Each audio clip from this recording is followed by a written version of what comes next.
C'est pas compliqué, Adelor. Il y a deux partis dans le Canada, les conservateurs et les libéraux. Les conservateurs ont toujours haï les Canadiens français. Ça fait que les libéraux se maintiennent indéfiniment au pouvoir en venant chercher la majorité dans la province de Québec. Ce qu'il y a besoin pour ça, c'est de présenter et venir chercher un gros candidat canadien-français qui va aller se présenter à Ottawa comme un défenseur de nos droits. Ça a été Sir Wilfrid Laurier, ça a été Ernest Lapointe, puis là, ben, ça va être Louis Saint-Laurent. Mais c'est vrai qu'ils nous ont défendus, eux autres. Jamais! Ça a toujours été des hommes de brouille. Ceux qui nous ont défendus, ça a été les premiers ministres de la province de Québec. Ça a été Honoré Mercier, le grand Mercier. Ça a été Félix Marchand.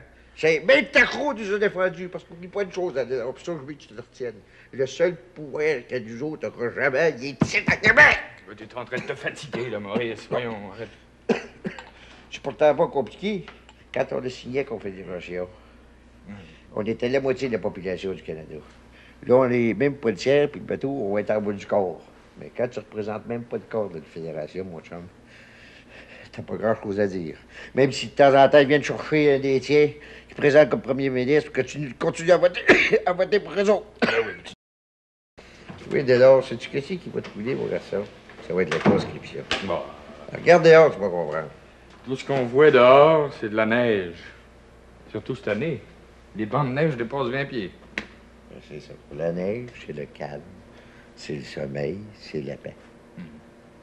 Vois-tu, là? Nous autres, les Canadiens français, on est le seul peuple qui n'a jamais été en guerre avec personne. Hey, t'oublies la bataille des plaines d'Abraham? Chaque-moi pas avec ça, la bataille des plaines d'Abraham, ça n'a même pas duré une demi-heure. C'était des régiments français qui se battaient là. Il y avait quelques Canadiens, mais c'était une minorité. Nos habitants étaient chez eux tranquilles à faire le fouet. On n'a jamais été en guerre contre personne, là. Après, les villages autour. Saint-Augustin, Neuville. Ben, ça date du 17e siècle. Ben, sais-tu qu'est-ce qui s'est passé pendant toutes ces années-là, dans ces beaux villages-là? Rien. Absolument rien. Les enfants sont venus au monde, ils ont grandi, ils sont mariés, ils ont cultivé leur terre, puis ils sont morts. Un point, c'est tout. Ben, regarde, dans le monde entier, trouve-moi un pays où ce qui s'est pas, pendant toutes ces années-là, il ne s'est pas passé quelque chose. Une guerre, une famine, une révolution, un désastre, quelque chose. Ici, toujours rien. Ben, écoute-moi bien dès lors. Le parti qui va passer à la conscription, puis qui va essayer d'aller chercher ce monde-là, pour aller se faire tuer ses champs de bataille, en Europe, ben, bonne chance, mon petit garçon, je vais m'autant pas être dans tes souliers aux prochaines élections. Bon, vous finissez là? Tiens, fais un mot. D'abord, la conscription va être passée par Ottawa, pas par moi. Puis, à part de ça, la prochaine élection va se jouer sur l'ensemble de l'administration. Puis laisse-moi te dire que je suis fier de ce que j'ai fait déjà, juste en 2 ans. Puis après 4 ans, ça va être encore mieux. Pensez, trouve-moi-en un gouvernement plus progressiste que le mien depuis la Confédération. Tout ce que t'avais promis en 36, hein? Ben, c'est moi qui vais le réaliser. Tu nous vends après une bouchée de pain. T'appelles ça le progrès, toi, l'assurance chômage, ça vient du fédéral.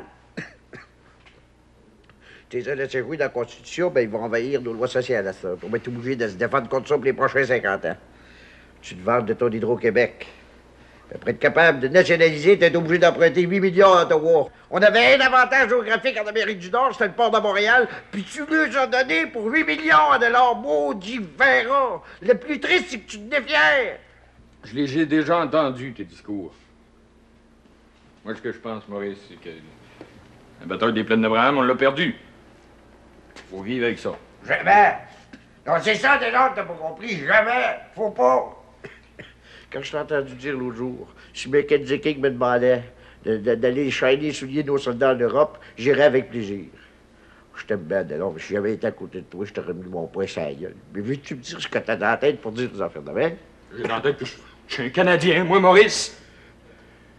Et j'ai pas envie d'être pris dans les limites de la province, surtout quand c'est toi qui es premier ministre. J'aime encore mieux être gouverné par le Parlement britannique que par les Ligues du Sacré-Cœur, les Dames de Sainte-Anne, puis la fanfare de Trois-Rivières. Méprise pas notre monde, Adelon. Je les méprise pas. Je les vois comme ils sont. Des pauvres ignorants, des étroits d'esprit qui ont besoin des lois britanniques pour les protéger de leurs pires instincts.